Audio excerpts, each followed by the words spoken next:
ఇదే చంద్రబాబు నాయుడు గారికి చెప్తా ఉన్నా, ఇదే పోలీసులకు చెప్తా ఉన్నా, పోలీసులు ఎవరైతే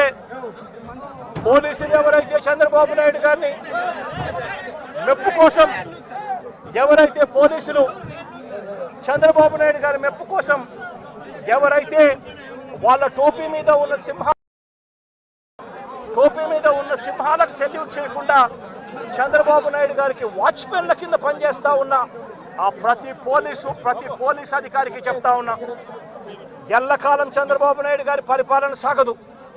చంద్రబాబు నాయుడు గారి పరిపాలన త్వరలోనే వస్తుంది. ప్రతి పోలీస్ అధికారికి కూడా చెప్తా ఉన్నా, మీ బట్టలు ఓడదీస్తామని చెప్పి ప్రతి పోలీస్ అధికారికి మీ యూనిఫామ్ తీస్తాం, చట్టం మిమ్మల్ని నిలబెడతాం, దోషులుగా మిమ్మల్ని నిలబెట్టి మీ యూనిఫామ్ తీయించి మీకు ఉద్యోగాలు లేకుండా చేస్తామని కూడా ఈ సందర్భంగా ఇప్పటికైనా చెప్తా ఉన్నా, ప్రతి పోలీస్ అధికారిలో కూడా మార్పు తెచ్చుకోండి. ఎల్లకాలం ఇదే పరిపాలన సాగదు.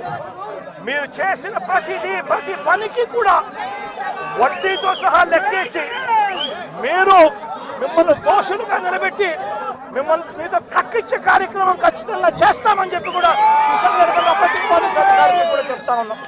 నేను పోలీస్ అధికారుల సంఘంలో స్టేట్ అసోసియేషన్లో పనిచేస్తూ ఉన్నాను. నిన్నటి దినం సత్యసాయి జిల్లాలో గౌరవ మాజీ ముఖ్యమంత్రి వైఎస్ జగన్మోహన్ రెడ్డి గారు పోలీసుల గురించి మాట్లాడుతూ పోలీసులు అందరి బట్టలు ఊడదీస్తాను అనడం, పోలీస్ శాఖలో మహిళా ఉద్యోగులు కూడా పనిచేస్తున్నారనే విషయం ముఖ్యమంత్రి అయినటువంటి వైఎస్ జగన్మోహన్ రెడ్డి గారికి తెలీదా? ఒక కానిస్టేబుల్ నుంచి ఆఫీసర్ స్థాయి వరకు మేము సుమారుగా మహిళా పోలీసులం 5,000 మంది పోలీస్ శాఖలో పనిచేస్తూ ఉన్నాము. అటువంటి పోలీస్ శాఖలో పనిచేస్తున్న అందరి బట్టలు ఓడదీస్తానంటే మహిళలను కూడా బట్టలు ఓడదీస్తాను అనే మాట మహిళలను కూడా అన్నట్టుగా మహిళల మనోభావాలను దెబ్బతీసే విధంగా ఉన్నాయి. కాబట్టి మాజీ ముఖ్యమంత్రిగా పనిచేసినటువంటి మీరే ఈ విధంగా మాట్లాడితే పబ్లిక్లో మిగతా అందరూ ఏమనుకుంటారు అనేది ఒకసారి ఆలోచించాలి. అదేవిధంగా శాంతి భద్రతలకు అనుగుణంగా మేము పనిచేస్తాము, అది గుర్తించాలి. మహిళల బట్టలు ఓడదీస్తాను అనే మాట మహిళల మనోభావాలను దెబ్బతీసే విధంగా ఉంది. కాబట్టి మాజీ ముఖ్యమంత్రి వైఎస్ జగన్మోహన్ రెడ్డి గారి వారి అనుచిత వ్యాఖ్యలను వెంటనే వెనక్కి తీసుకోవాలి. లేదంటే వెనక్కి తీసుకోవాలని పోలీస్ అధికారుల సంఘం తరఫు నుంచి నేను డిమాండ్ చేస్తూ ఉన్నాను.